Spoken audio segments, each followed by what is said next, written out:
Chartered, इस revision series में आज हम लोग शुरू करेंगे वन वेरी बेसिक लेकिन बहुत इंपॉर्टेंट बट बहुत फंडामेंटल स्टैंडर्ड जो आप लोग इंटरमीडिएट या आईपीसीसी में भी पढ़ते हो। स्टैंडर्ड का नाम है borrowing cost, Ind AS 23 chartered. पहले इसका हेडिंग लिखते हैं, फिर कुछ बातें करते हैं। ये स्टैंडर्ड सुनकर सबको तुरंत ऐसा लगता है ये तो बड़ा आसान स्टैंडर्ड है, बहुत simple. Ind AS 23 borrowing cost.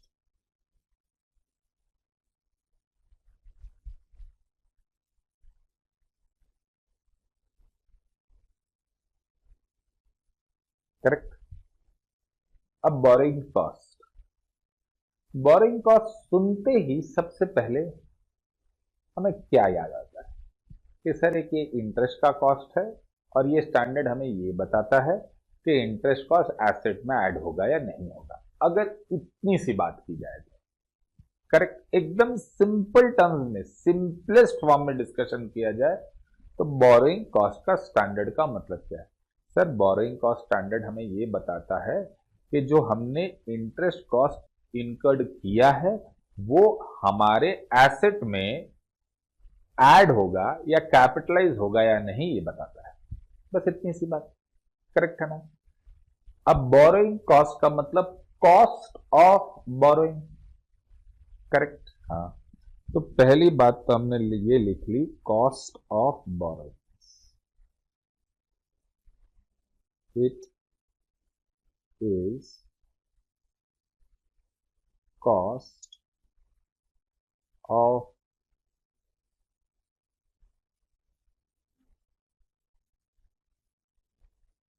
Borrowing, ठीक है ना? अब अगर मैं पूछूं कि बोरोइंग्स का मतलब क्या है, सर बोरोइंग्स का मतलब है loan, any form of debt या लोन, करेक्ट। तो it is any form of loan या debt. It is any form of loan और डेट। हाँ, जैसे ही मैं लोन और डेट की बात करता हूं ना, चार्टेड पहले मेरे दिमाग में आ जाता है, क्योंकि भाई अकाउंट्स के बंदे हैं। अकाउंट्स के बंदे को एक आदत होती है सारी एसेट और लायबिलिटी को we are habituated to divide in two part, current non current. ये जो भी हमने लोन ली है चार्टर्ड, ये करंट लायबिलिटी है नॉन करंट लायबिलिटी, ये करंट एसेट है नॉन करंट एसेट है। तो ये डेट है, ये लॉन्ग टर्म है शॉर्ट टर्म है, कि कोई भी डेट चलेगी sir, long term short term से कोई मतलब ही नहीं है, स्टैंडर्ड इसकी कोई बात ही नहीं करता है। देखा, तुरंत हमने एक बुद्धि लगाई कि सर ये लोन लॉन्ग टर्म हो या शॉर्ट टर्म इससे कोई फर्क नहीं पड़ता। यहां तक ये बात ठीक है। दूसरी बात तुरंत ये आई कि स्टैंडर्ड इसकी कोई बात ही नहीं करता है। मतलब आपने स्टैंडर्ड में गए, आप हम लोग भी स्टैंडर्ड एंटर करेंगे chartered. Any form of loan और डेट, अगर मैं कहूं, आपने मुझे सबसे पहले सिंपलेस्ट डेफिनेशन क्या दिया था? सिंपलेस्ट डेफिनेशन दिया था जो सर इंटरेस्ट का कॉस्ट है वो एसेट में ऐड होगा या नहीं। इंटरेस्ट किस पर? लोन पर, ठीक है। लोन कौन सी वाली? सर कोई भी लोन ले लो। अगर मैंने एक कंस्ट्रक्शन के लिए बैंक ओवरड्राफ्ट ले लिया था, एक कंस्ट्रक्शन के लिए बैंक ओडी ले लिया था और उस बैंक ओडी के रुपए मैंने कंस्ट्रक्शन में यूज कर लिए, तो क्या बैंक ओडी का जो इंटरेस्ट होगा वो कैपिटलाइज होगा? या फिर ऐसा मान सकते कि हमारे पास ऑलरेडी बैंक ओडी थी और हमने एक्स्ट्रा बैंक ओडी ले ली for using in the construction of the asset, उस पर भी तो इंटरेस्ट लगा। Will that interest be capitalised और नॉट? सर होगा ही, एग्जैक्टली। तो इंटरेस्ट ऑन बोरोइंग का मतलब बोरोइंग कुछ भी हो सकता है, it include bank overdraft also chartered. It includes bank overdraft also, correct, ठीक है सर। लोन हिंदुस्तान से लेनी होगी, बाहर से लेनी होगी, सर कहीं से भी लो, exactly. It includes foreign borrowings also। जैसे हम फॉरेन बोरोइंग्स की बात करते हैं, फॉरेन बोरोइंग्स की बात करते हैं, बाहर से लोन ली है, तो हमारे दिमाग में और एक बात आती है चार्टर्ड। जैसे हम लोग फॉरेन बोरोइंग्स की बात करते हैं चार्टर्ड, हमारे दिमाग में और एक बात आती है, भाई फॉरेन बोरोइंग्स ली है मैंने, ठीक है, उस पर फॉरेन करेंसी फ्लक्चुएशन हुआ है। हाँ, उस फॉरेन करेंसी फ्लक्चुएशन से जो लोन रीपेमेंट करनी होगी, मैंने जब लोन ली थी तो डॉलर का रेट 70 था, ईयर के एंड में डॉलर का रेट 75 हो गया, तो 5 रुपीज जो एक्स्ट्रा हम लोग लोन रीपेमेंट में देंगे, तो 5 रुपीज जो एक्सचेंज डिफरेंस लगा, क्या वो भी बोरोइंग कॉस्ट में माना जाएगा कि नहीं माना जाएगा? सर इंटर में कुछ पढ़ा था ऐसा कि इसमें कोई एडजस्टमेंट करना पड़ता है। आप ये डायरेक्टली नहीं कह सकते कि एक्सचेंज डिफरेंस को बोरोइंग कॉस्ट नहीं मानेंगे या पूरे एक्सचेंज डिफरेंस को बोरोइंग कॉस्ट मानेंगे। कुछ स्टूडेंट्स ये भी कह रहे होंगे कि सर वो एक्सचेंज डिफरेंस जितना वो बोरोइंग कॉस्ट को रिप्रेजेंट कर रहा है उतना बोरोइंग कॉस्ट मांगेंगे, बाकी के बोरोइंग कॉस्ट को बोरोइंग कॉस्ट नहीं मानेंगे। चार्टर्ड बोरोइंग कॉस्ट तो सारा ही है, कितना कैपिटलाइज होगा कितना नहीं होगा उसकी बात चल रही है। हाँ, तो आप बोल सकते हो जितना बोरोइंग कॉस्ट इंटरेस्ट के रूप में माना जाएगा उतना फॉरेन एक्सचेंज डिफरेंस, जितना borrowing cost exchange difference interest के रूप में माना जाएगा, भाई उसको कैपिटलाइज कर देंगे, बाकी को नहीं करेंगे। अभी बात क्लियर नहीं हुई, इस पर डिस्कशन करेंगे, कोई टेंशन वाली बात नहीं है। It include foreign borrowing also. अच्छा, बोरोइंग्स का मतलब मैं तो पैसे लूंगा, ठीक है ना, बोरोइंग्स का मतलब मैं पैसे लूंगा। हाँ, अब सपोज चार्टर्ड मैंने पैसे नहीं लिए, एक चीज समझिए, मैंने क्या हुआ, आपसे लोन ली, ठीक है, उस लोन से मैंने एसेट खरीदी, ठीक है, हाँ जी, ऐसा नहीं करके मैंने आपसे एसेट खरीदी और पैसे मैं आपको बाद में दूंगा, हो सकता है कि नहीं हो सकता? मतलब आप ध्यान से सुनिए, अरेंजमेंट क्या था, मैंने लोन ली, हाँ जी, लोन ली और उस लोन के पैसे से एसेट खरीद ली। अब लोन के पैसे मैं धीरे धीरे चुका रहा हूं जिस पर इंटरेस्ट दे रहा हूं, वो इंटरेस्ट को कैपिटलाइज करना है, उस इंटरेस्ट को बोरोइंग कॉस्ट बोलते हैं। उस इंटरेस्ट को कैपिटलाइज करना है नहीं करना है वो बात की बात है, करेक्ट? हाँ, मैं तो यहां पे बोरोइंग्स की बात कर रहा हूं। अगर मैं कहूं मैंने लोन ली, मैंने लोन ली और एसेट खरीद ली, वो लोन तो बोरोइंग्स है ही, लेकिन चार्टर्ड मैंने एसेट ही आपसे खरीद ली और पैसे आपको धीरे धीरे दे रहा हूं, तो क्या वो भी बोरोइंग्स है? हम बोरोइंग्स तो है चार्टर्ड, डेफिनेटली बोरोइंग्स है वो, क्योंकि डिफरेंस क्या हुआ, ये राम है आप श्याम हो, मैंने श्याम से लोन ली, राम से एसेट ली, तो श्याम की लोन को रीपेमेंट कर रहा हूं। मगर सिचुएशन चेंज कर देते हैं, मैंने श्याम से ही लोन ली और श्याम से ही एसेट भी खरीदी, राम से लोन ली श्याम से एसेट खरीदी थी, पॉइंट एकदम क्लियर है, ये बोरोइंग है। श्याम से लोन ली श्याम से ही एसेट ली, तो थोड़ा कंफ्यूजन पैदा होता है, एम आई क्लियर? लेकिन वो भी बोरोइंग्स ही है। हाँ, ये आप जरूर बोल सकते हैं उसका जो बोरोइंग कॉस्ट का ट्रीटमेंट है वो यहां पर कवर नहीं होगा, हमारा स्टैंडर्ड कवर नहीं करता है। अच्छा, it includes any loan from on debt, it includes bank OD also, it includes foreign borrowings also, it definitely includes asset purchased on lease, but lease के लिए हमारा अलग स्टैंडर्ड है, करेक्ट है ना? हाँ जी, तो इसलिए मैं लिख नहीं रहा हूं। अब चार्टर्ड कॉस्ट, कॉस्ट क्या होता है?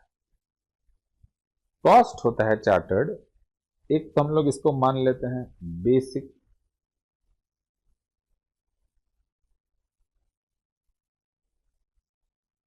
इंटरेस्ट कॉस्ट, हाँ, डिस्काउंट ऑन इशू और प्रीमियम ऑन रिडेम्पशन। सर किस चीज की बात करें? कोई भी इंस्ट्रूमेंट, कोई भी इंस्ट्रूमेंट, मैंने आपसे 90 रुपीज लिए, और मैं आपको 100 रुपीज दूंगा। करेक्ट। तो लॉ इसको कहता था भाई 100 रुपीज नॉमिनल वैल्यू है, डिबेंचर की बात कर लेते हैं, 100 रुपीज नॉमिनल वैल्यू है, 90 में इश्यू किया तो 10 रुपए डिस्काउंट है। बट हम तो ऐसे ही सोचेंगे ना भाई, 90 रुपया लिया, 100 रुपया दिया वापस, नॉमिनल वैल्यू मारो गोली, कॉमन सेंस की बात करते हैं चार्टर्ड। डिबेंचर के इश्यू का मतलब लोन ही लिया ना। हाँ, तो मैंने आपसे 90 रुपीज लिए पैसे, 100 रुपीज लौटाऊंगा। 10 रुपए क्या है sir? Interest, discount on issue जिसको बोलते थे।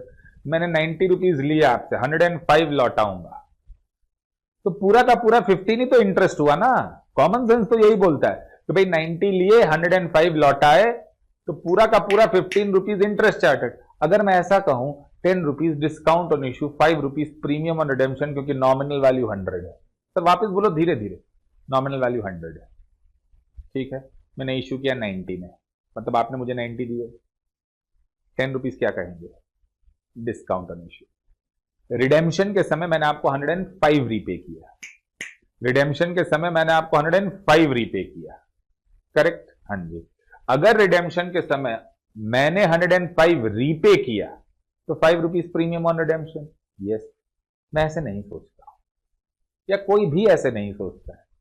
One commerce person would think how much, I have taken how much 90, I am repaying how much 105, तो पूरा का पूरा 15 रुपीज इंटरेस्ट कॉस्ट है, करेक्ट। इसलिए मैंने डिस्काउंट ऑन इश्यू और प्रीमियम ऑन रिडेम्पशन भी लिख दिया। तीसरा है एक्सचेंज डिफरेंस।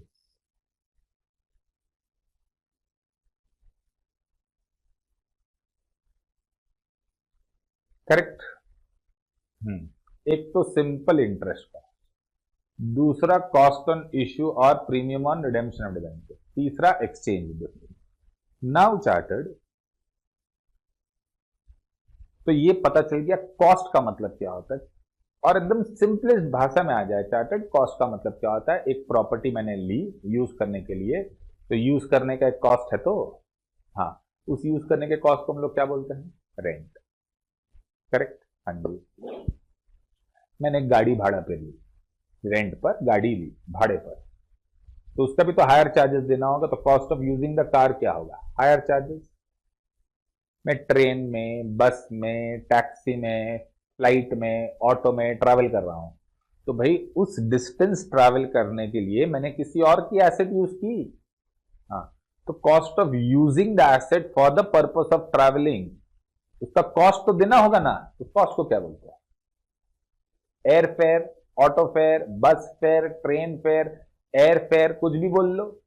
हाँ, तो उसी तरह आप किसी के पैसे यूज करोगे तो उसको कॉस्ट दोगे कि नहीं? तो basically over year cost of borrowing, cost, interest का मतलब होता है cost of using money, cost of using property rent, cost of using immovable property hire charges, cost of using a property for covering a certain distance is fare, वैसे ही cost of using money is interest. अब interest के अलग अलग नाम दिए गए, discount बहुत जन बोल देते हैं, जैसे लॉ बोल देती है डिस्काउंट इंटरेस्ट, भाई है तो इंटरेस्ट ही, करेक्ट ना। हाँ, प्रीमियम ऑन रिडेम्पशन है तो इंटरेस्ट ही। एक्सचेंज डिफरेंस, लगा तो लोन पर ही ना वो खर्चा, तो any expenditure incurred for acquiring loan, उसको आप इंटरेस्ट ही मानोगे। Any cost incurred for taking a loan और using the money is interest cost, उसका प्रोसेसिंग फीस का नाम दे दो, इंटरेस्ट कॉस्ट का नाम दे दो, कोई डेवलपमेंट चार्जेस बोल के दे दो, कोई भी फीस का नाम दे दो, लेकिन अल्टीमेटली सारे के सारे चार्जेस बेटा हुए तो इंटरेस्ट ही ना। लोन ली 100 रुपए की, 2 रुपए प्रोसेसिंग फीस देना होगा, 8 रुपए आपको इंटरेस्ट देना होगा, लौटाते समय 105 देना होगा, तो भाई 8 रुपया इंटरेस्ट, 2 रुपया प्रोसेसिंग फीस, 5 रुपया एक्स्ट्रा लौटाना होगा, सब मिलजुल के मेरे लिए तो इंटरेस्ट कॉस्ट है, वो कॉस्ट ऑफ लोन है, ठीक है ना। इसलिए कॉस्ट का मतलब पता है, बोरिंग्स का मतलब पता है। चार्टर्ड, अब आगे बढ़ते हैं। इस स्टैंडर्ड को हम लोग पहले फंडामेंटली 2 पार्ट में डिवाइड करेंगे।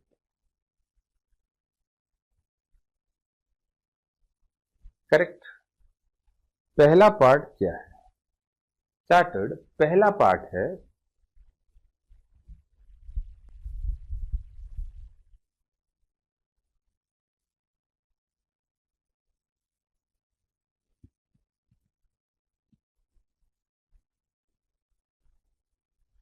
व्हाट इज बोरोइंग कॉस्ट, और दूसरा पार्ट है what to do with borrowing cost. Now charted borrowing cost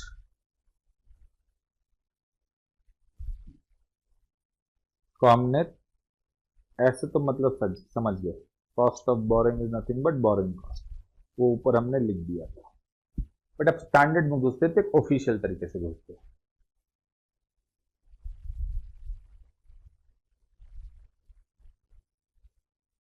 interest on borrowed funds at EIR, expected interest rate, EIR जो हम लोग फाइनेंशियल इंस्ट्रूमेंट में यूज करते थे, ठीक है, IRR जिसको हम लोग आप लीज में बोलते थे या कैपिटल बजटिंग में बोलते थे, करेक्ट ना, उसी तरह से EIR, implicit rate of return, internal rate of return, expected interest rate, जो भी बोल रहे आप, as per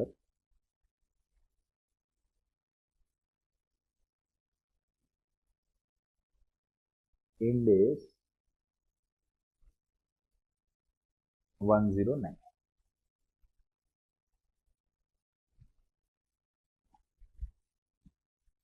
मतलब फाइनेंशियल इंस्ट्रूमेंट।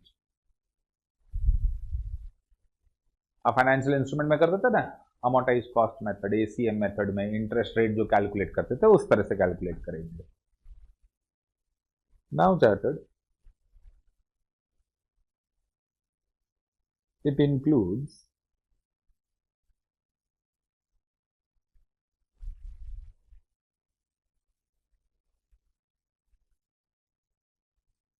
अच्छा चार्टेड एक बात बताओ, डिबेंचर्स तो पक्की लोनी है, मगर मैंने प्रेफरेंस शेयर्स लिए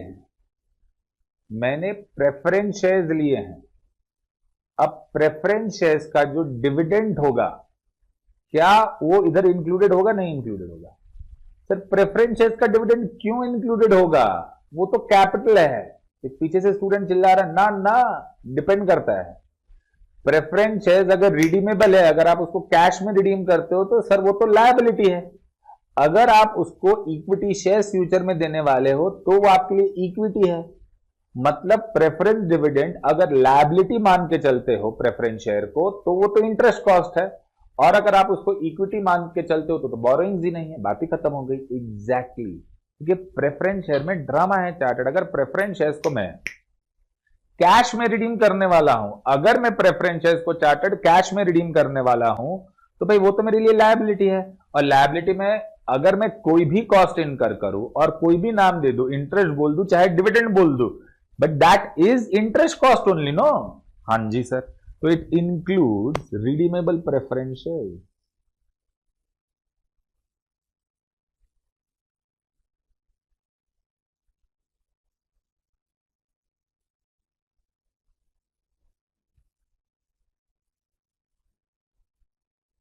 अच्छा हाँ ठीक है सर, तो इंटरेस्ट ऑन बोरोड फंड्स हो गया।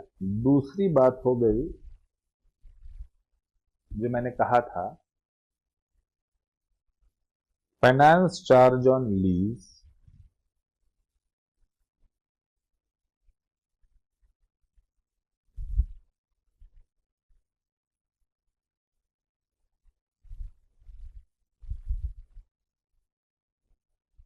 तीसरा है forex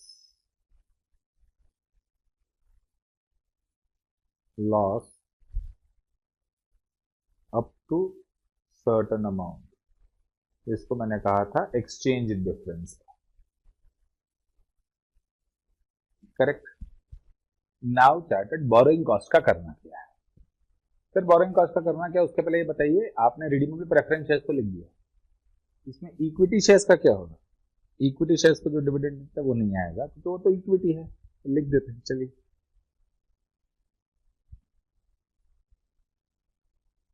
it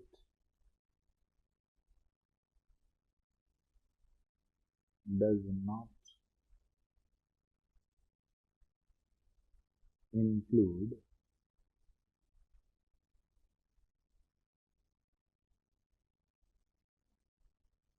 equity. Borrowing cost का करना क्या है? Started बेटा, two schools of thoughts are there. There are two schools of thought. एक बोलता है इंटरेस्ट कॉस्ट पीरियड कॉस्ट है, उसका एसेट के साथ कोई लेना देना नहीं है, आपको पूरा का पूरा पीएनएल में चार्ज कर देना। और दूसरा बोलता है कि लोन तो हमने एसेट के लिए ही ली है, अगर एसेट के लिए लोन नहीं ली होती तो हम लोग मतलब लोन ही नहीं लेते, तो इंटरेस्ट कॉस्ट इनकर ही नहीं होता। अगर वो इंटरेस्ट कॉस्ट इनकर ही नहीं होता तो बात ही खत्म। बात समझ में आ रही है आपको? हाँ जी। इसका मतलब चार्टर्ड बोरिंग कॉस्ट के लिए टू स्कूल्स ऑफ थॉट है। एक बोलता है पीएनएल में चार्ज कर दो, एक बोलता है एसेट में चार्ज कर दो। हमारे और जो इसने एसेट में चार्ज करने के लिए कहा ना, उसका और एक स्ट्रॉन्ग पॉइंट था कि आप या तो इंटरेस्ट को पीएनएल में डालो, या आप एसेट में डालकर एसेट की वैल्यू बढ़ा दो। एसेट की वैल्यू बढ़ गई तो वो वापस डेप्रिसिएशन के रूप में पीएनएल में तो आ जाएगा, तो इंपैक्ट रिमेनिंग सेम। तो स्टैंडर्ड ने दो ऑप्शन थे, उसमें से एक ऑप्शन चुना कि बोरिंग कॉस्ट अगर एसेट के लिए है तो उसको एसेट में ऐड कर दो, और अगर बोरिंग कॉस्ट एसेट के लिए नहीं है तो उसको पीएनएल में चार्ज कर दो। Am I clear? यस। तो कंक्लूजन में हम लोग ये लिख देते हैं चार्टर्ड, क्या लिख देंगे सर? आपको जो मन करे लिख दो। If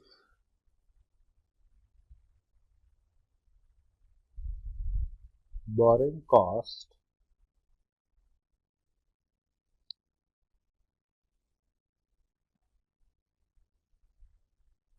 is incurred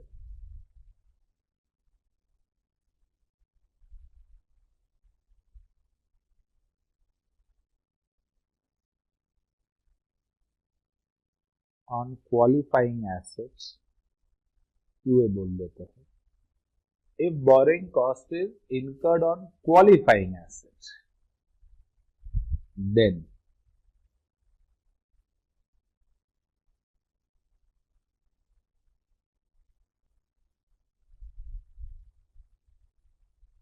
borrowing cost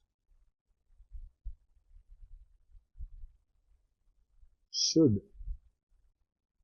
be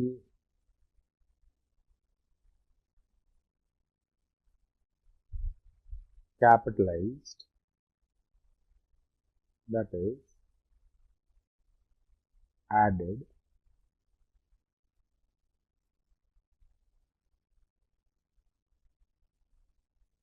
to the cost of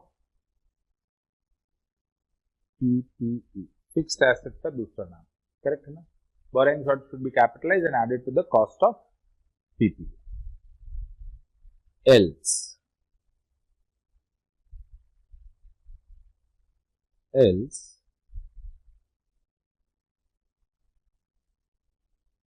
charge it to P और L। स्टेटमेंट ऑफ पीएल के दो पार्ट है, एक पी और एल और एक ओसीएल। स्टेटमेंट ऑफ पीएनएल के दो पार्ट है, पहला पार्ट पी और एल और दूसरा पार्ट ओसीएल। ये हम लोग पी और एल में ट्रांसफर कर देंगे, ठीक है ना? हाँ ना, इतनी बात तो सबको समझ में आ गई। सर क्वालिफाइंग एसेट का मतलब क्या? क्वालिफाइंग एसेट का मतलब क्या? Note,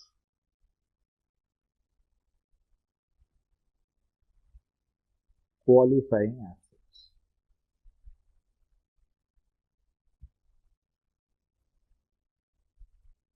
any asset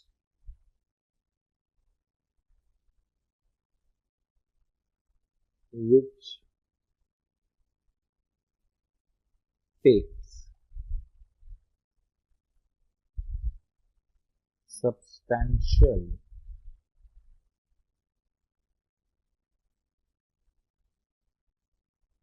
period to be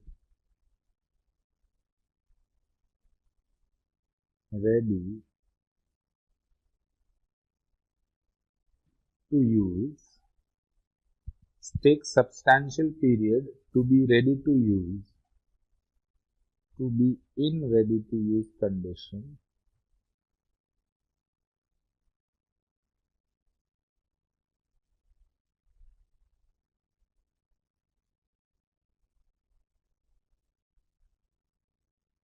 is known as qualifying asset.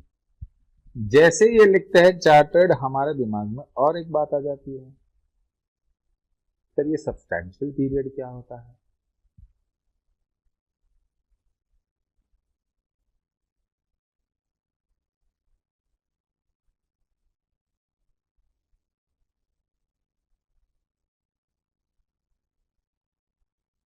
Period क्या होता है?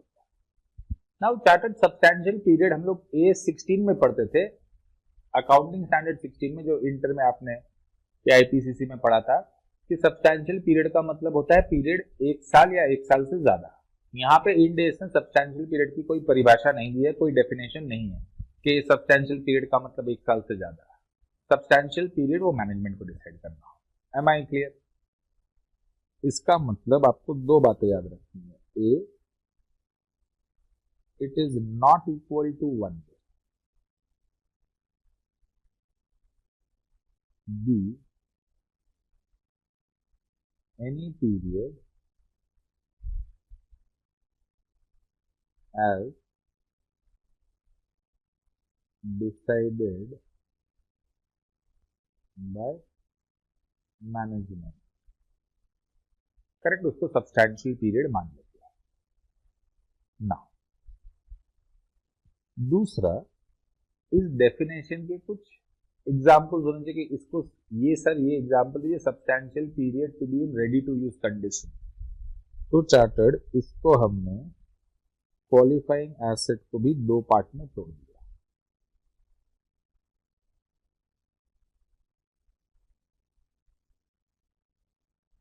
पहला,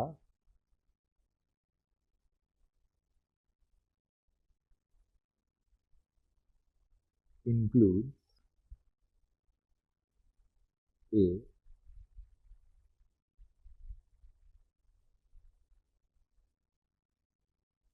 इंटैंजिबल एसेट। अब चार्टर्ड ध्यान से सुनना, इंटैंजिबल एसेट का मतलब क्या होता है वो तो आपको पता ही है। अब एक सॉफ्टवेयर में बना रहा हूं, एक सॉफ्टवेयर मैं बना रहा हूं, ठीक है। अगर मैं सॉफ्टवेयर बना रहा हूं चार्टर्ड, तो वो सॉफ्टवेयर बनने का जो पीरियड लगता है, रेडी टू यूज होने में जो टाइम लगेगा, वो सब्सटैंशियल पीरियड है। तो मैंने उस सॉफ्टवेयर अंडर डेवलपमेंट को क्वालिफाइंग एसेट बोल दिया है, करेक्ट? हाँ जी। मगर मैंने एक बना बनाया सॉफ्टवेयर खरीदा है जो कि किसी और सॉफ्टवेयर के साथ काम करेगा या किसी और एसेट के साथ काम करेगा, और वो एसेट को बनने में सब्सटैंशियल पीरियड लगेगा। तो क्या is software ready to use? नहीं।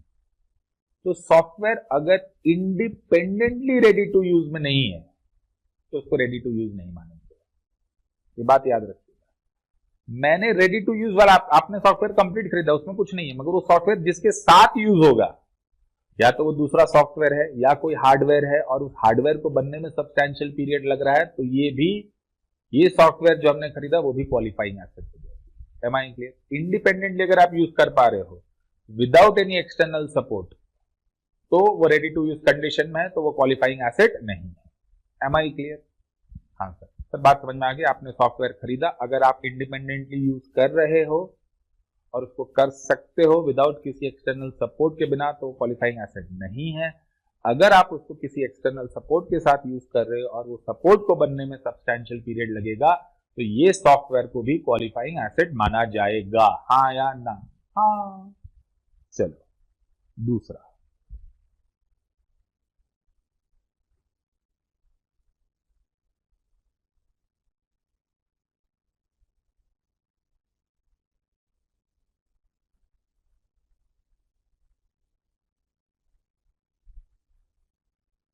inventories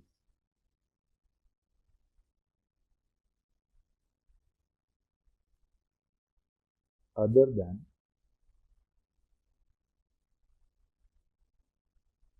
routine stock.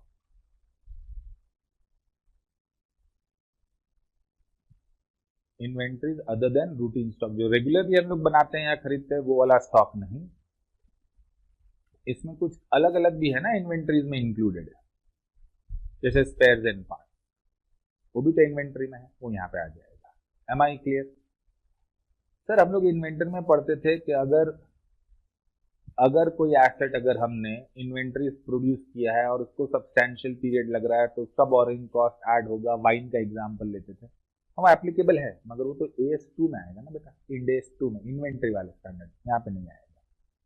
अच्छा,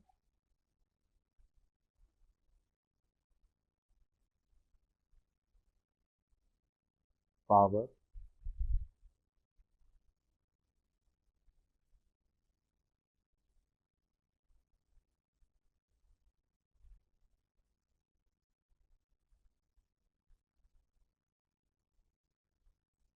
power facilitation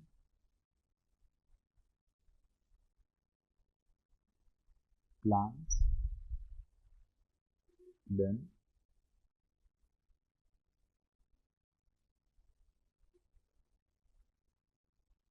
generating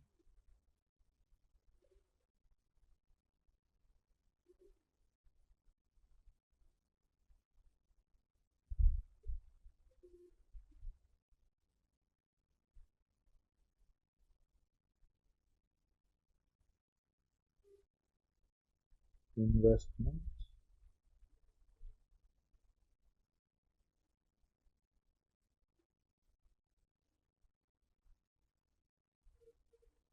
property. Qualifying asset does not include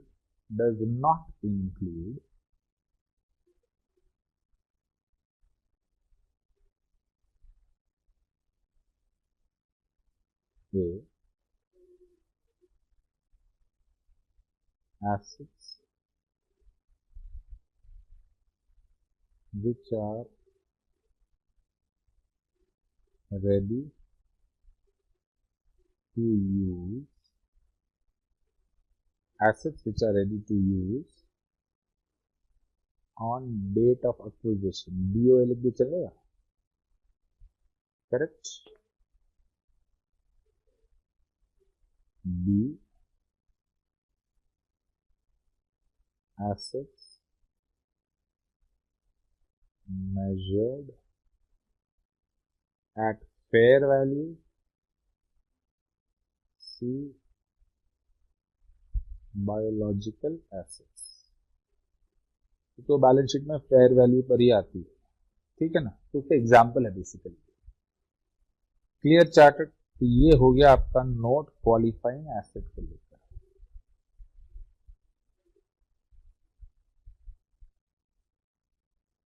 correct chartered, ये क्वालिफाइंग एसेट हो गया। नाउ चार्टेड और एक नोट लिखते हैं,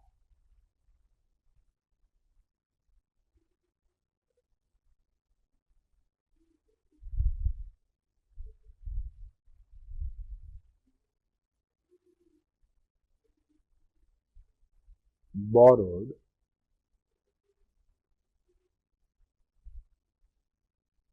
fund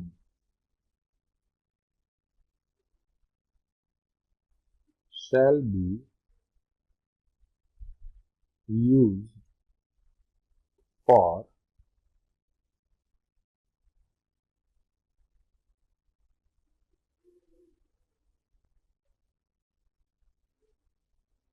construction,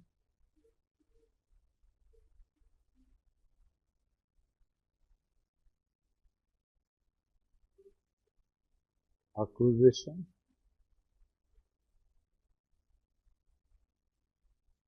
or production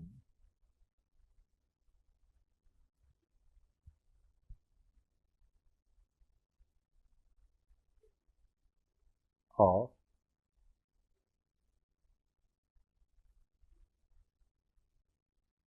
qualifying asset. इससे मैं कुछ एक्सप्लेन करने की बात नहीं है, सब आपको पता है चार्टर्ड। तो ये चार्टर्ड हो गया आपका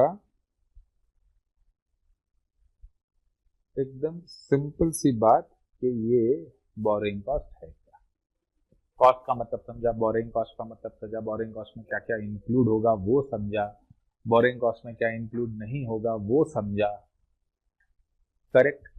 बोरिंग कॉस्ट का ट्रीटमेंट भी हमने समझा, क्वालिफाइंग एसेट समझा, सब्सटैंशियल पीरियड समझा। तो बेसिकली फंडामेंटल्स की सारी बातें हो गई चार्टर्ड, ठीक है ना। हाँ जी ना, चार्टर्ड। अब उसका दूसरा पार्ट है ना, दूसरा पार्ट है भाई बोरिंग कॉस्ट कैलकुलेट कैसे करेंगे, करेक्ट है ना। How to calculate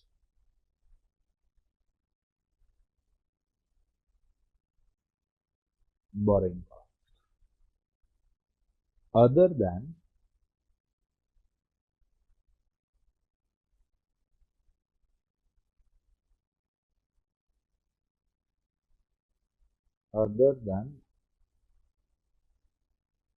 forex loss.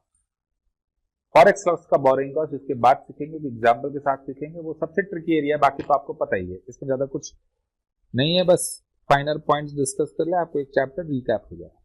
Borrowing cost कैसे कैलकुलेट होगा भाई, वापस मैं बताता हूं। जैसे हम लोग बोरिंग कॉस्ट की बात करते हैं तो इंटरेस्ट कॉस्ट, भाई इंटरेस्ट कॉस्ट कैसे कैलकुलेट होता है, अमाउंट, पीरियड और रेट ऑफ इंटरेस्ट, तीन फैक्टर चाहिए, एकदम बेसिक कॉमन सेंस के साथ काम करेंगे अपन, और स्टैंडर्ड जो बोल रहा है वो जोड़ते जाएंगे उसमें और कुछ नहीं करेंगे, ठीक है सर। तो बोरिंग कॉस्ट कैलकुलेट कैसे होगा, बोरिंग कॉस्ट कैलकुलेट होगा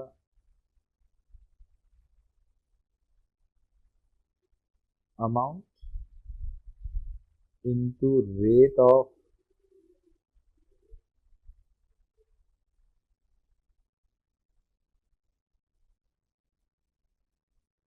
interest, ROI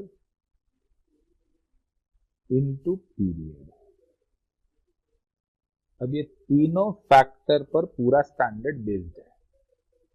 amount, we have understood that the amount should be spent on purchase, construction, acquisition, purchase, construction, acquisition और production of qualifying asset, purchase, acquisition, construction और production of qualifying asset, ठीक है। तो amount मतलब amount spent on qualifying asset, हाँ, तो ये amount spent on qualifying asset निकालेंगे।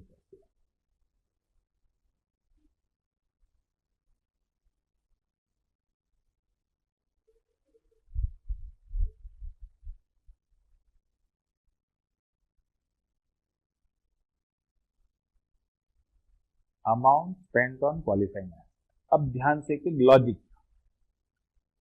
सोच, लोन है, ये कॉपी मत करने का है, लोन है, क्या कॉपी कुछ मत कीजिएगा, आपको इसकी पूरा पीडीएफ मिल जाएगा, आपको जो लिख रहा हूं खाली शांति से सुनिए। लोन, हाँ जी, 10 लाख रुपए,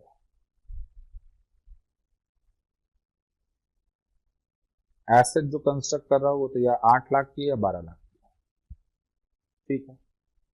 मैं इंटरेस्ट पूरे 10 लाख कर दूंगा, 10 लाख पर, मगर का पूरा 10 लाख 8 लाख के एसेट में यूज होगा ना, तो मैं इंटरेस्ट 8 लाख का कैपिटलाइज करूंगा 10 लाख का, इंटरेस्ट तो मैं पूरे 10 लाख पर दूंगा, बोरोइंग कॉस्ट पूरे 10 लाख इनकर होगा, बोरोइंग कॉस्ट पूरे 10 लाख पर इनकर होगा चार्टर्ड, मगर मैं कैपिटलाइज पूरे 10 लाख का इंटरेस्ट करूंगा या 8 लाख का करूंगा। सर आपने 10 लाख की लोन ली लेकिन एसेट में तो 8 लाख से यूज किए, तो आप इंटरेस्ट ऑन 8 लाख से कैपिटलाइज करोगे, 2 लाख का इंटरेस्ट तो थोड़ी एसेट में जाएगा, कॉमन सेंस की बात है। हाँ जी, बस बात खत्म हो गई। दूसरा, लोन ली 10 लाख की, एसेट है 12 लाख की, लोन ली 10 लाख की, एसेट ली 12 लाख की, तो लोन के कितने रुपए एसेट में यूज होंगे सर, पूरे के पूरे। करेक्ट। हाँ जी। ऐसा भी हो सकता है कि लोन ली 10 लाख की, एसेट है 12 लाख की, बट मैंने लोन के सिर्फ 6 लाख रुपीज ही एसेट में यूज की। लोन 10 लाख की, एसेट जो कंस्ट्रक्शन चल रहा है वो 12 लाख का है, बट लोन के सिर्फ 6 लाख एसेट पर यूज हो रहे हैं, तो कितने का इंटरेस्ट कैपिटलाइज होगा? तो 6 लाख का। मतलब amount spent on qualifying asset होगा? नहीं, amount spent on qualifying asset out of loan, out of loan.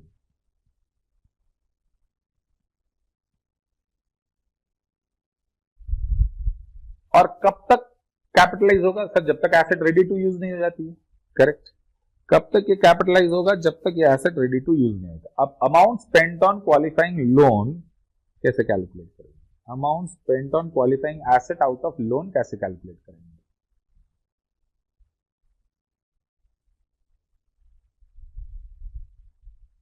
Opening balance including interest. Sir ये क्या? आराम से पहले लिख लेते फिर समझाते। कैश एक्सपेंस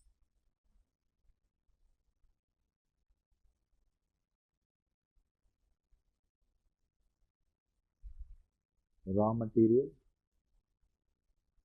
और एसेट used from store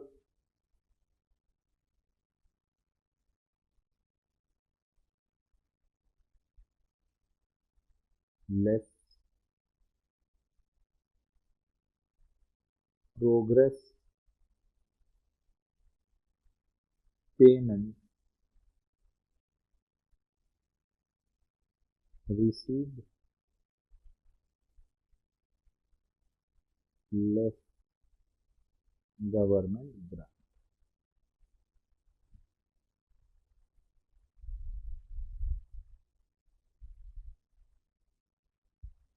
ये चार्टेड हो गया amount spent on qualifying asset.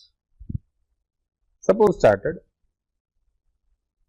ये ईयर 1 है, मेरे पास लोन है 10 लाख की। इस 10 लाख में मैंने 2 लाख रुपए लोन क्वालिफाइंग एसेट पर यूज किया। ठीक है, इसका इंटरेस्ट 10%। करेक्ट। हाँ। अब 10 लाख में से एसेट के ऊपर कितना रुपया यूज हुआ? 2 लाख। 10 लाख में से एसेट के ऊपर कितना रुपया यूज हुआ? 2 लाख। तो इंटरेस्ट कितना का कैपिटलाइज करूं? 10 लाख का कि 2 लाख का? तो 2 लाख का। 2 लाख का इंटरेस्ट सपोज 20,000 रुपए। 2 लाख का इंटरेस्ट सपोज स्टार्टेड 20,000।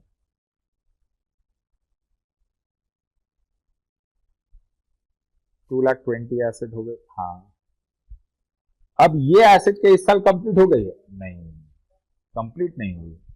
मैं ईयर 2 में गया, तो ईयर 2 में ओपनिंग बैलेंस कितना? 2 लाख 20 का। करेक्ट। अब इस पर इस साल और खर्चे हुए 80,000 रुपीज, तो एसेट कितने की होगी? 3 लाख रुपए की। करेक्ट।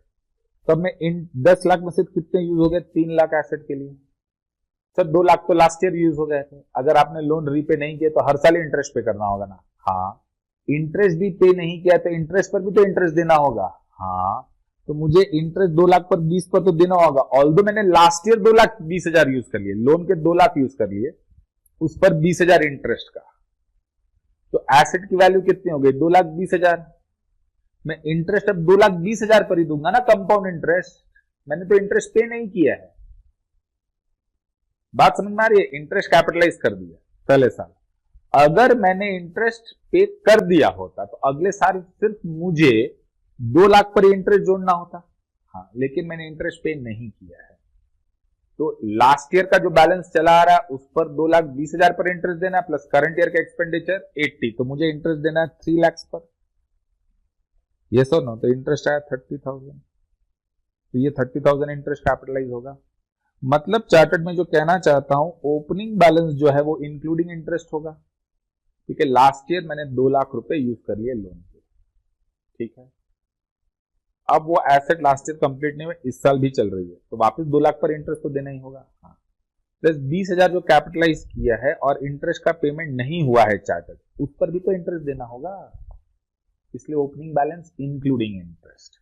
फिर इस साल खर्चा किया, खर्चा 2 टाइप का होता है, कैश, नॉन कैश, या फिर सिंपल ऐसे मान लो मैं फर्नीचर बना रहा हूं, ठीक है। हाँ, अब फर्नीचर में सामान लगेगा। हाँ, फर्नीचर का कुछ सामान, जैसे कुछ लकड़ियां मेरे पुराने फर्नीचर को उठा के डाल दी और कुछ लकड़ियां मैंने खरीदी, तो एक्सपेंडिचर 2 जगह से हुए ना, एक कैश एक्सपेंडिचर, एक कैश एक्सपेंडिचर जो मैंने किया, और दूसरा जो रॉ मटेरियल या एसेट मेरे पास ऑलरेडी था उसको यूज किया, तो दोनों ही खर्चे हुए ना। तुरंत आपके मन में डाउट, सर रॉ मटेरियल या जो एसेट आपने यूज की उसके लिए पेमेंट थोड़ी किया है। अरे सपोज मेरे पास कुछ लकड़ियां थी, उसको मैंने अपने फर्नीचर बनाने में यूज कर लिया, तो मुझे बाहर से लकड़ियां नहीं खरीदनी पड़ी, करेक्ट है ना, मगर उसको बेचता तो पैसे तो मिलते ना। हाँ, तो मैंने भले ही अपनी लकड़ियां यूज कर ली, पेमेंट नहीं किया, मगर उसको बेचता तो उसके पैसे मिलते, और फिर मैं लकड़ी खरीदता तो क्या ऐड कर देता। हाँ, तो डायरेक्टली इसी को ऐड कर दो।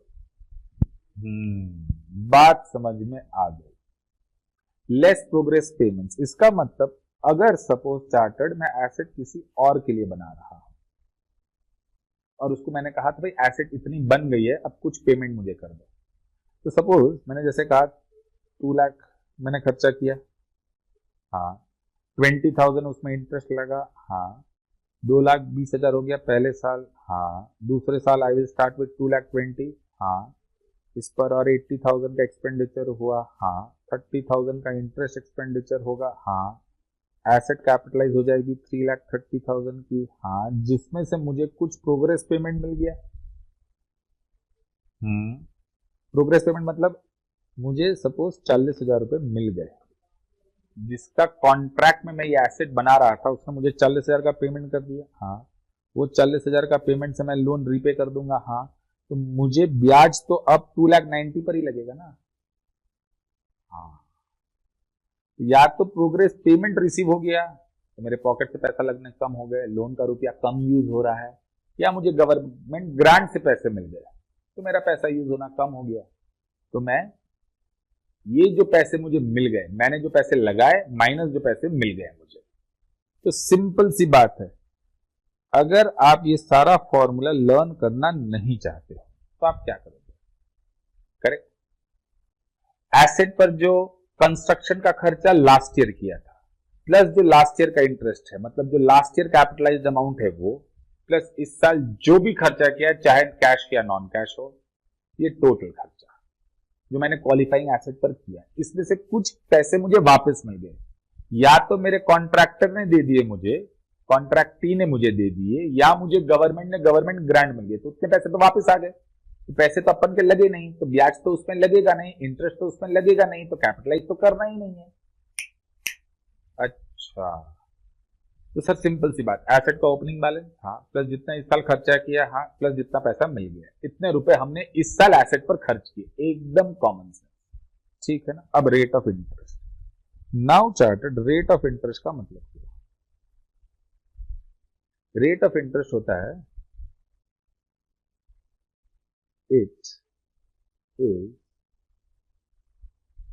Also known as capitalization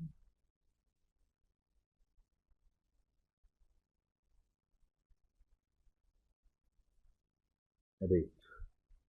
It is also known as capitalization rate. Now, correct?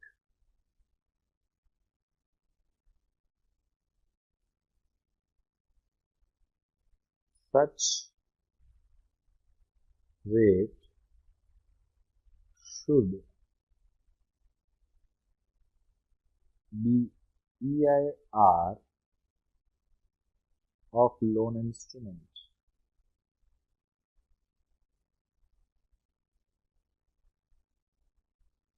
Loan instrument मगर मतलब अगर मैं डिबेंचर्स के पैसे यूज कर रहा हूं तो डिबेंचर पर रेट ऑफ इंटरेस्ट दिखा रहा है 10%, मगर मैंने डिबेंचर डिस्काउंट में इश्यू किए थे, प्रीमियम में रिडीम करने वाला हूं, तो ईआईआर जो निकलेगा वो रेट ऑफ इंटरेस्ट लेना है। अच्छा,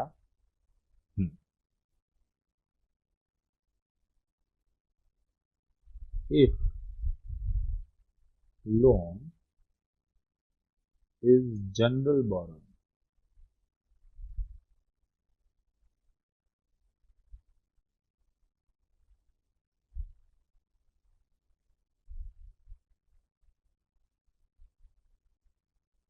then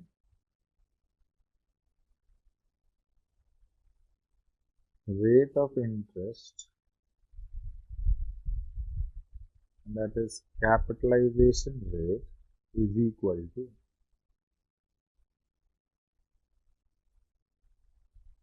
weighted average rate। Weighted average rate, इसका मतलब क्या है? इसका मतलब होता है टोटल जो इंटरेस्ट मैं बेयर कर रहा हूं, total borrowing cost divided by total borrowing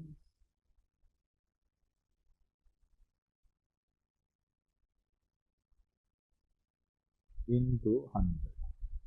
अगर मैं 3 टाइप के डिबेंचर्स यूज कर रहा हूं और तीनों के अलग अलग इंटरेस्ट पेमेंट कर रहा हूं, तो टोटल जो बोरिंग कॉस्ट हो तीनों का मिलाकर, तीनों का रेट ऑफ इंटरेस्ट अलग अलग है, तो वेटेड एवरेज ले लेना है। एक लोन 10% की, एक लोन 12% की, एक लोन 16% की, तो 10 प्लस 12 प्लस 16 डिवाइड बाई 3 नहीं करना। 10% की कितने रुपए की लोन है उसका इतना इंटरेस्ट होता है, 12% की कितनी लोन है उसका इतना इंटरेस्ट होता है, 14% की कितनी लोन है उसका इतना इंटरेस्ट होता है। ये तो टोटल इंटरेस्ट का खर्चा है divided by total loan into 100। Total borrowing cost पहले रुपीज में निकालना, loan into rate of interest will give you borrowing cost of loan 1, rate of interest into loan B will be borrowing cost of loan 2, rate of interest into loan 3 will give you borrowing cost of loan 3, total borrowing cost तीनों का interest को add किया divided by total loan A plus B plus C into 100 करने से आपको average rate मिल जाएगा। Am I clear? Yes sir. दूसरी बात, ये पीरियड कब से लेंगे चार्टर्ड? जिस दिन लोन लिया, डेट ऑफ लोन टेकन और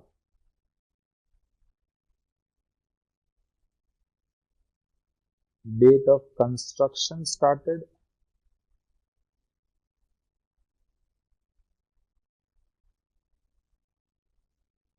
और date from which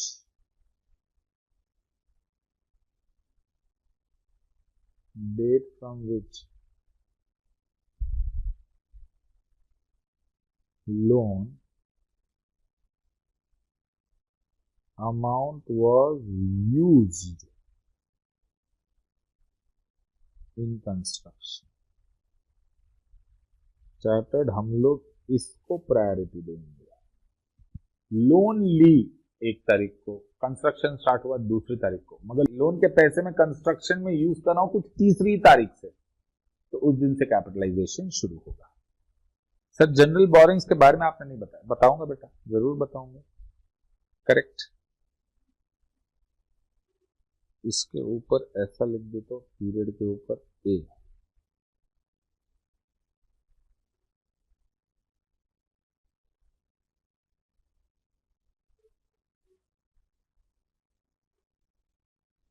commencement. Period का मतलब start date to end date. Start date कौन सा लेंगे? ये।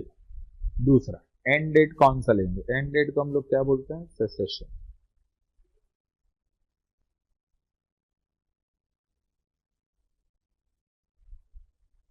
एंड डेट क्या बोलते हैं? सेसेशन। नाउ चार्टर्ड, सेसेशन मतलब कब? कंस्ट्रक्शन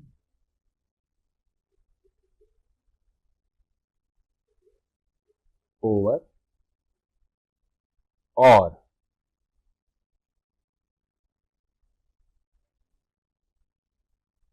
लोन रीपेड, कंस्ट्रक्शन या तो खत्म हो गया या लोन रीपे हो गए, whichever is earlier.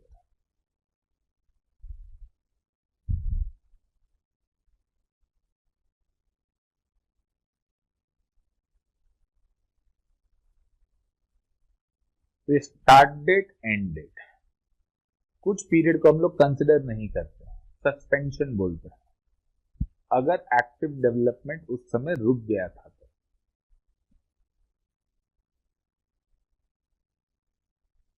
C,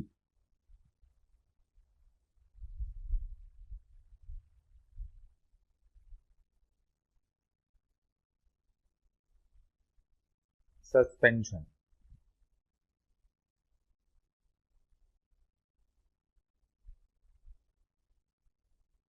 capitalisation of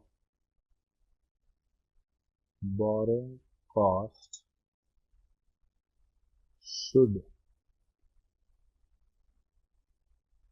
be suspended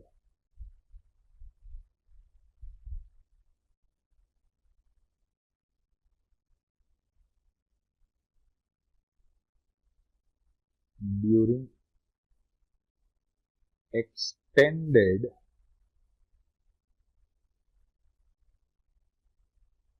period if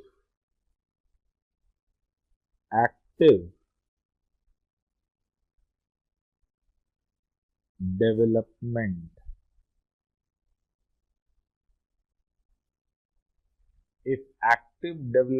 chartered is interrupted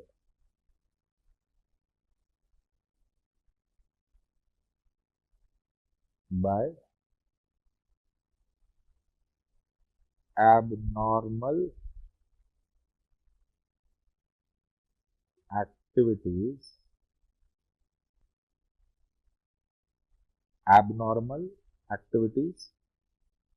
or unplanned activities। इसे आपने पढ़ा होगा, ब्रिज कंस्ट्रक्ट हो रहा था, हाई टाइड आ गए, कुछ दिन के लिए ब्रिज का कंस्ट्रक्शन रुक गया। एबनॉर्मल एक्टिविटी, अनप्लान्ड थी, पहले से पता नहीं था क्योंकि रेगुलर फीचर नहीं था। प्लान था कि भाई इतने दिन के लिए तो भाई ये बंद होगा ही, तो हमने पीरियड उसी तरह से कैलकुलेट कर लिया था, तो ये प्लान्ड एक्टिविटी। तो भाई एक्टिव सस्पेंशन, अगर अनप्लान्ड था, पता नहीं था और हमारा पीरियड रुक गया, तो हम लोग भाई उसको कैपिटलाइज करेंगे, करेक्ट। मगर वो प्लान्ड था कि ये होता ही है, तो कोई बात ही नहीं है, उतना पीरियड तो आपको लेना ही नहीं है क्योंकि उस दिन तो काम होने ही नहीं वाला था, आपको पहले से पता था। अच्छा, एबनॉर्मल एक्टिविटीज और अनप्लान्ड एक्टिविटीज। फिर हम लोग जिस कंस्ट्रक्शन साइट पर कंस्ट्रक्शन चल रहा था, because of some external forces we had to shift the construction site, जिसकी वजह से 2 महीने काम नहीं हुआ। अब ये पहले से पता था कि इस पोजीशन तक कंस्ट्रक्शन पहुंचेगा, फिर हमें कंस्ट्रक्शन साइट शिफ्ट करनी है और कंस्ट्रक्शन साइट शिफ्ट करने में 2 महीने लगेंगे और 2 महीने काम नहीं होगा। ये क्या पहले से पता था? हाँ, पहले से पता था, तो ये प्लान्ड था। प्लान्ड था तो वहां पे बोरिंग कॉस्ट इनकर होना ही नहीं चाहिए। अच्छा, और अनप्लान्ड एक्टिविटीज, अगर वो प्लान्ड नहीं था,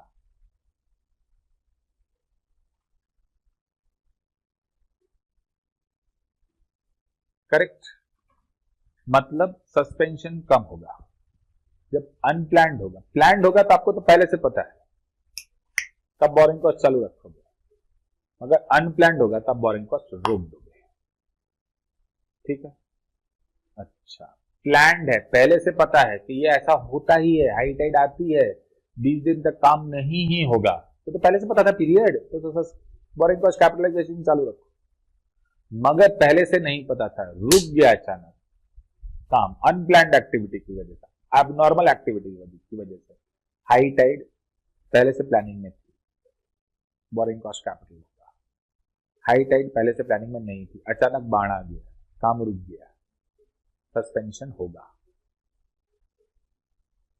साइट रीलोकेट की, रिलोकेशन में टाइम लगा, करेक्ट, रिलोकेशन में टाइम लगा चार्टर्ड, पहले से पता था बोरिंग कॉस्ट कैपिटलाइज होते रहेगा, पहले से नहीं पता तो बोरिंग कॉस्ट बंद हो जाएगा। Am I clear? Yes sir.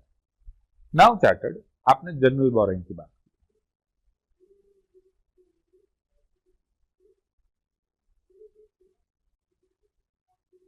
In case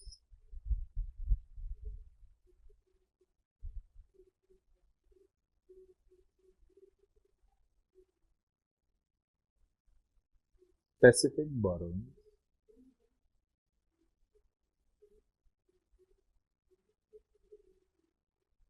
in case of specific borrowings,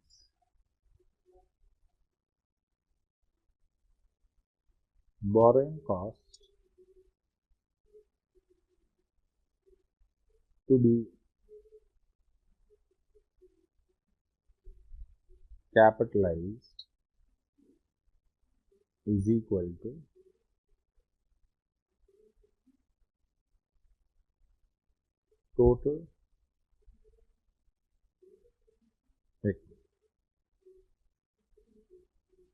total borrowing cost minus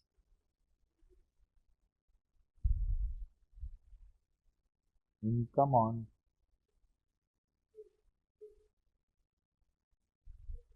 idle funds। मतलब अगर बोरिंग कॉस्ट जनरल है तो ऊपर वाला फंडा लगेगा। मतलब तीन टाइप के बोरिंग कॉस्ट हो गए, borrowing cost on forex, borrowing cost on specific और borrowing cost on general. General में ये पूरा ड्रामा है, स्पेसिफिक है तो कोई प्रॉब्लम नहीं है, टोटल बोरिंग कॉस्ट जितना भी इनकर किया minus income from idle fund, पूरा का पूरा capital. Sir income from idle fund मतलब मैंने लोन ली थी बिल्डिंग कंस्ट्रक्ट करने के लिए, बिल्डिंग कंस्ट्रक्शन होने में 3 महीने बाकी है, तो 3 महीने तक मैंने फंड कहीं और लगाया, उस फंड से कुछ इनकम जनरेट की, तो इनकम फ्रॉम आइडल फंड तो माइनस कर देना। बात समझ में आई? Yes no?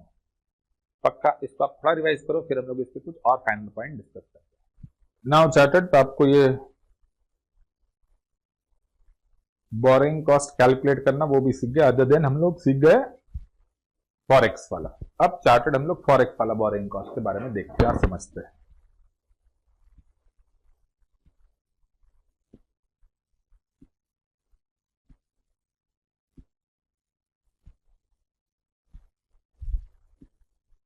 Case of exchange difference और forex loss.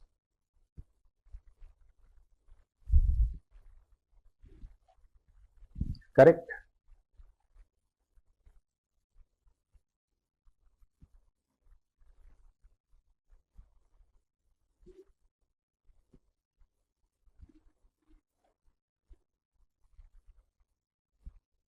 Started this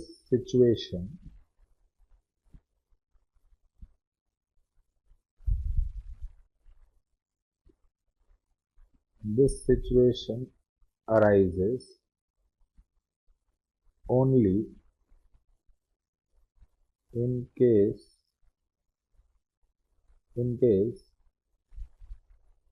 of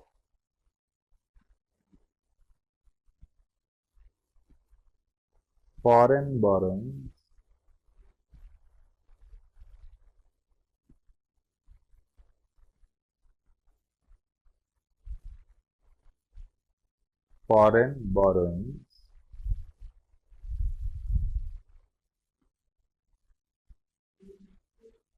used on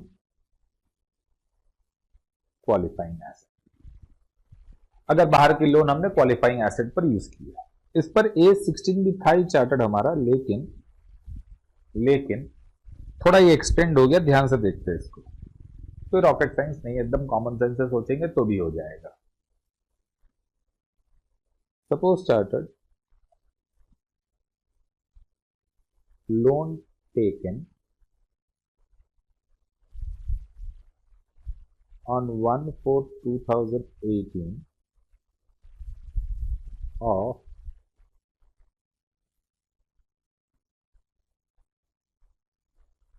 $5,000, exchange rate था उस दिन $1 is equal to 70 rupees. at 6% per annum.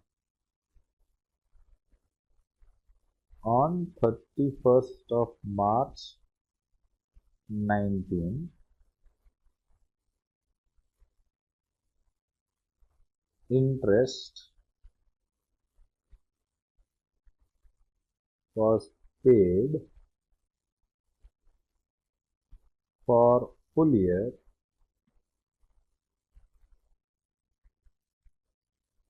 and exchange rate is equal to rupees 78.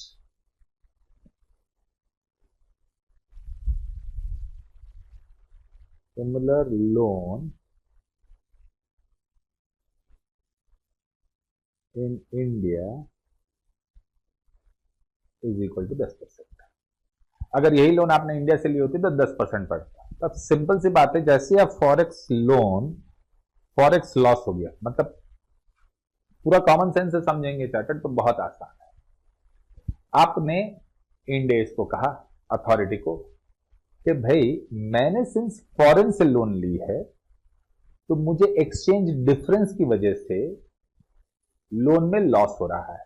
मैंने लोन ली थी 70 रुपीज में, loan repay करने जाऊंगा तो 75 रुपीज लगेगा, तो 8 रुपीज का $1 पर लॉस हो रहा है। करेक्ट? हाँ। अगर 8 रुपीज का $1 पर लॉस हो रहा है तो वो लॉस भी मुझे कैपिटलाइज करने दो एसेट पर, क्योंकि मैं लोन पूरी की पूरी एसेट के लिए यूज कर रहा हूं। तो तुरंत स्टैंडर्ड ही पूछेगा ही ना, भाई बाहर से लोन क्यों ली? तो बोलेगा बाहर लोन सस्ती थी। बाहर लोन 6% में मिल रही थी, इंडिया में लोन 10% में मिल रही थी। अच्छा, correct. On 31st of March 20, exchange rate on 31st March 20 exchange rate था 72। करेक्ट? हाँ जी। अब एकदम चार्टेड, एकदम कोर लॉजिक से समझेंगे, बड़ा ही सिंपल पार्ट है।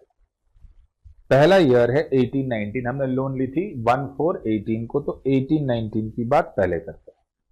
करेक्ट? ठीक है सर। तो पहला पार्ट लेते हैं,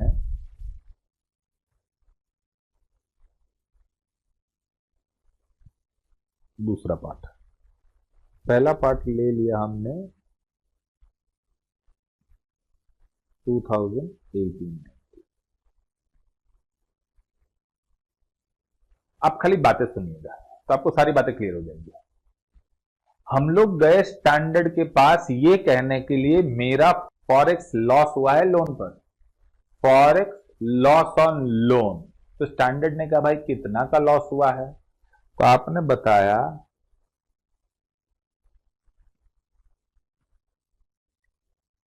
फॉरेक्स लॉस कितने का हो गया?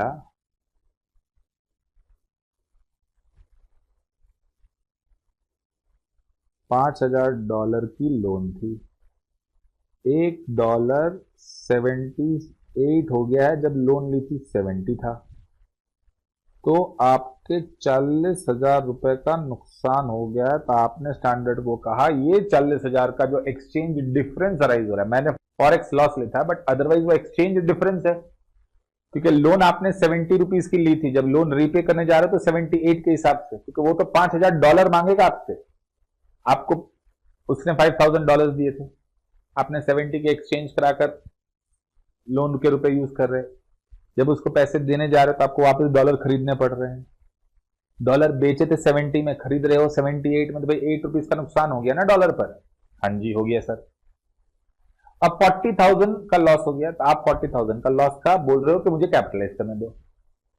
तो स्टैंडर्ड बोलेगा कैपिटलाइज करने दो क्यों? तो बाहर क्यों गया लोन लेने के लिए? इंडिया में लोन नहीं मिल रही थी क्या? तो आपने कहा इंडिया में लोन 10% की थी साहब, इंडिया में लोन 10% की थी, बाहर लोन 6% की थी, इसलिए मैं बाहर चला गया। तो साहब ने कहा अच्छा चलिए देखते हैं। तो पॉइंट आता है दूसरा, adjustment of borrowing cost, adjustment of borrowing cost. A chartered interest on loan in India. Standard बोलता है, वो अथॉरिटी बोलती, अच्छा बताओ बेटा, इंडिया से लोन लेते तो तुम्हें बोरिंग कॉस्ट कितना लगता? तुमने कहा ना सस्ती लोन थी इसलिए बाहर चले गए। बोला हाँ। इंडिया से लोन लेते तो कितना इंटरेस्ट पड़ता? बोला इंडिया से लोन लेते तो इंडिया का लोन $5,000 ₹70 के हिसाब से चार्टर्ड 5,000 इंटू 70 हो गया 3.5 लाख। 3.5 लाख की लोन में इंडिया से ले लेता। बोला हाँ। इंडिया में रेट ऑफ इंटरेस्ट चल रहा है 10%। हाँ, तो आपको 35,000 का बोरिंग कॉस्ट देना पड़ता। हाँ, करेक्ट ना? तो स्टैंडर्ड बोलता है भाई देखो 35,000 अगर आप पूरा का पूरा लोन इंडिया से लेते तो 35 लाख का लेते। बोला हाँ। उस पर 10% इंटरेस्ट देते। बोला हाँ। तो 35,000 ही तो बोरिंग कॉस्ट आता। इंडिया में अगर आप लोन लेते तो 35,000 से क्या बोरिंग कॉस्ट ज्यादा आता? बोला नहीं, बस 35,000 ज्यादा से हम लोग बोरिंग कॉस्ट अलाउ नहीं करेंगे। सामने वाला पूछा मतलब?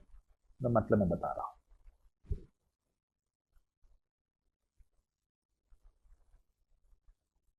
एक्चुअल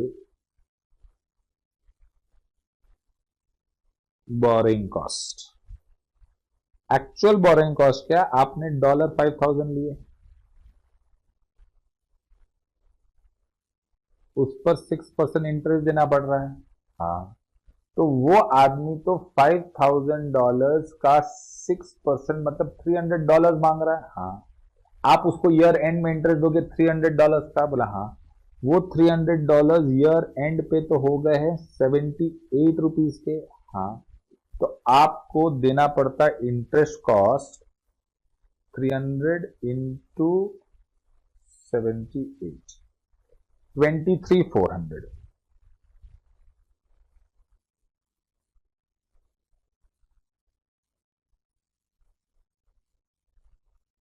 बोला एक्चुअल बोरिंग कॉस्ट आपका 23,400 का तो मैं कैपिटलाइज करने दे ही रहा हूं आपको। 23,400 आपका एक्चुअल बोरिंग कॉस्ट है जिसको तो मैं कैपिटलाइज करने दे ही रहा हूं। मगर आप इंडिया से लोन लेते तो मैं 35,000 तक कैपिटलाइज करने देता।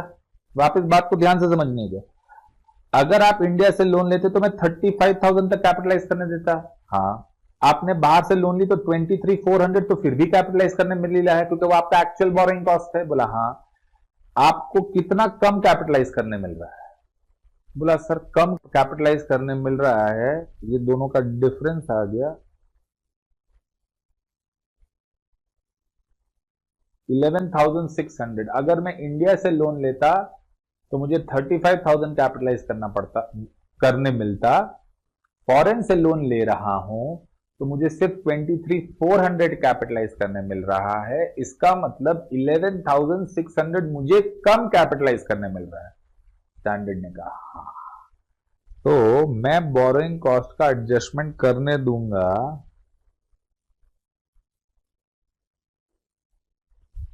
40,000 और 11,600 विच एवर इज लोअर, मतलब 11,600। इतना ही मैं आपका एक्सचेंज डिफरेंस को कैपिटलाइज करने दूंगा। इससे ज्यादा एक्सचेंज डिफरेंस को कैपिटलाइज करने नहीं दूंगा। इसका मतलब ये आपका जो 28,400 है ये आपका फॉरेक्स लॉस ही है जो इंड एज 21 के हिसाब से आप पीएनएल में ट्रांसफर करते हो। सिंपल सी बात। सर 40,000 और 11,600 विच एवर इज लोअर क्यों?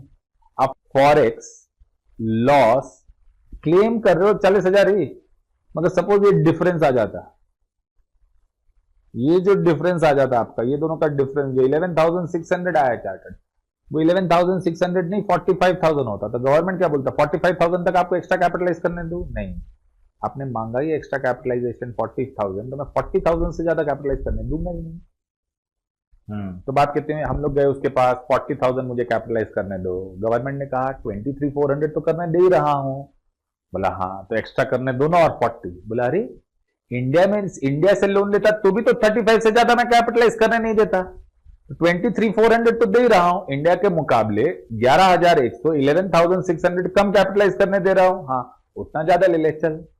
तो 40,000 में से 11,600 और कैपिटलाइज कर लो तो 28,400 आपको लॉस बुक करना होगा फॉरेक्स का, आप उसको कैपिटलाइज नहीं कर सकोगे। अब इसकी अकाउंटिंग देखोगे तो बेटा और क्लियर हो जाएगी। मतलब मुझे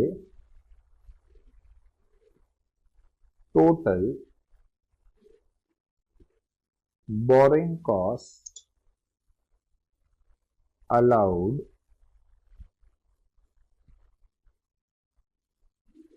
to be capitalised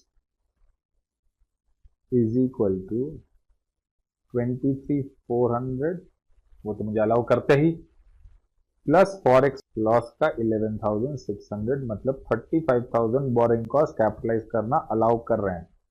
maximum India से लोन लेते तो भी उतना ही अलाउ होता ना। हाँ, अब चार्टर्ड देखो, मैंने लोन ली कितने की, 3,50,000 की। तो cash bank account debit to financial liability 3.5 lakh की लोन ली,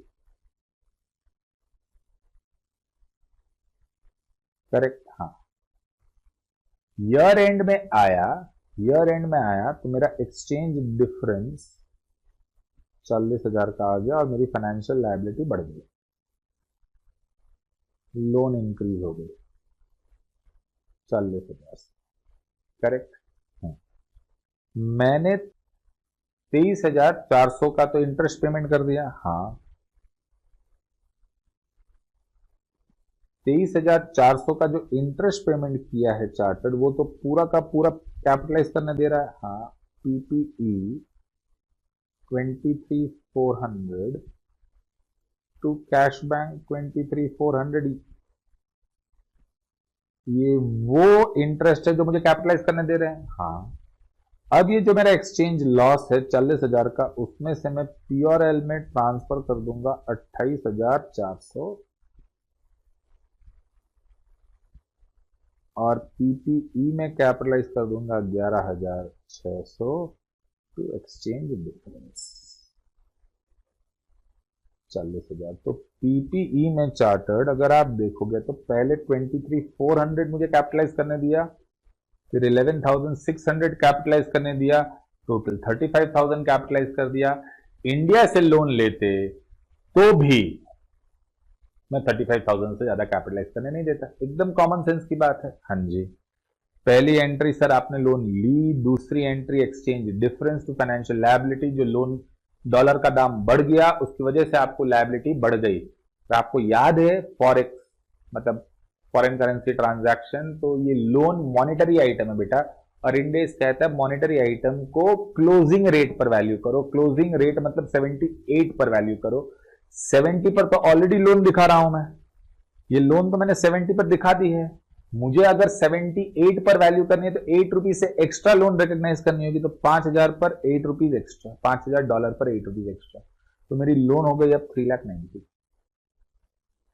इस पर जो मैं इंटरेस्ट दे रहा हूं वो तो ठीक ही है, लिखा है क्वेश्चन में कि इंटरेस्ट पेमेंट हो रहा है। हाँ, और ये एक्सचेंज डिफरेंस को मैं कैपिटलाइज करने की बात कर रहा हूं, तो उन्होंने कहा है कर लो 11,600 कैपिटलाइज। अब ड्रामा यहां तक तो हमारा AS16 भी यही बोलता था, उसके बाद AS16 चुप था। अब चार्टर्ड बात आ गई 2019-20 की, 2019-20।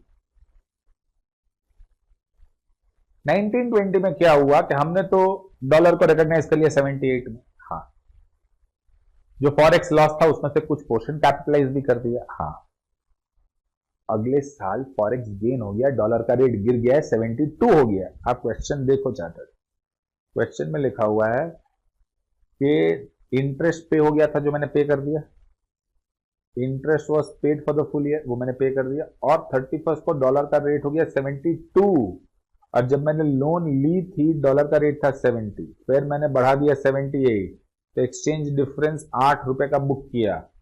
फिर अब 78 की लायबिलिटी 72 में आ गई तो एक्सचेंज गेन आएगा, आएगा कि नहीं आएगा? हाँ आएगा ना। तो चार्टर्ड 1920 में नंबर 1 फॉरेक्स गेन आया,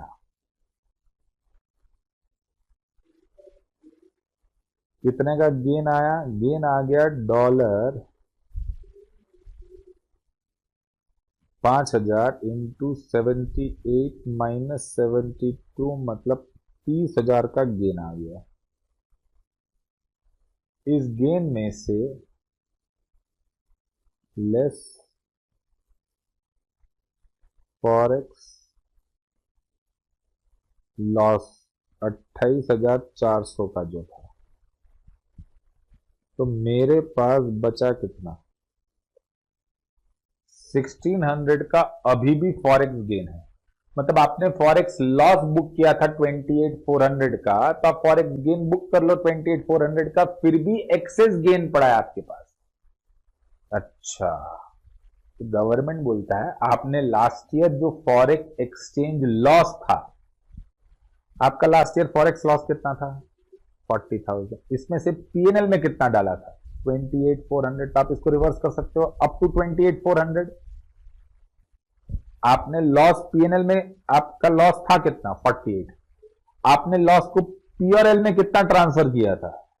सर 28,400। पीआरएल में डेबिट साइड लॉस ट्रांसफर किया था, तो credit side gain up to 28,400 ही रिवर्स कर दो। अच्छा, लास्ट ईयर आपने 11,600 पीपीई में डाल दिया था। हाँ, तो forex gain up to 11,600 PPE से रिवर्स करो।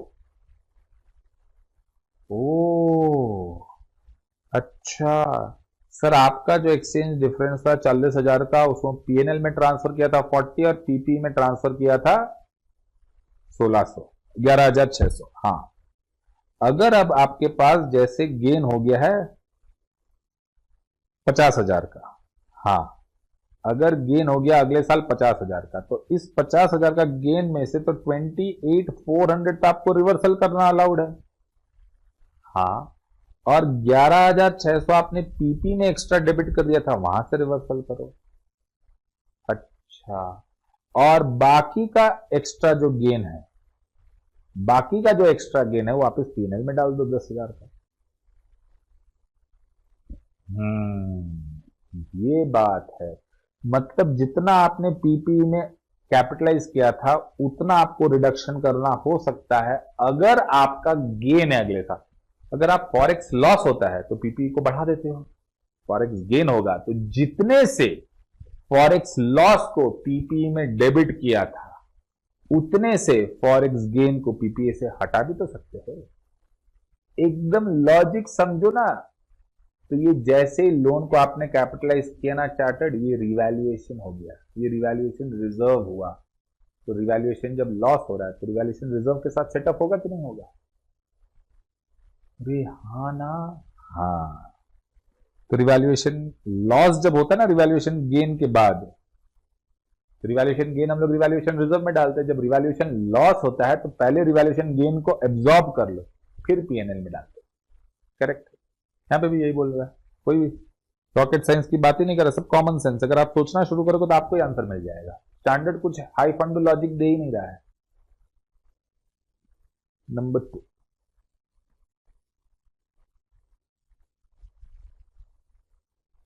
Actual interest on loan, actual interest on loan charter.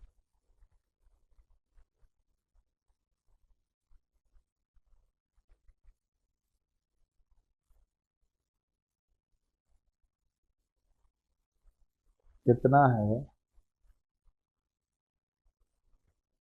$5,000, इस पर 6% इंटू 73, तो हो गया 21,600। तो आपको कैपिटलाइज करने दे ही रहे थे। हाँ, लेस फॉरेक्स गेन,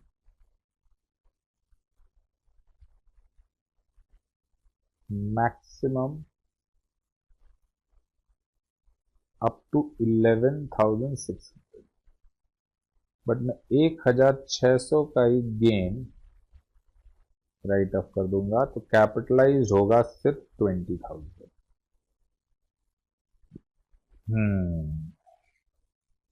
करेक्ट।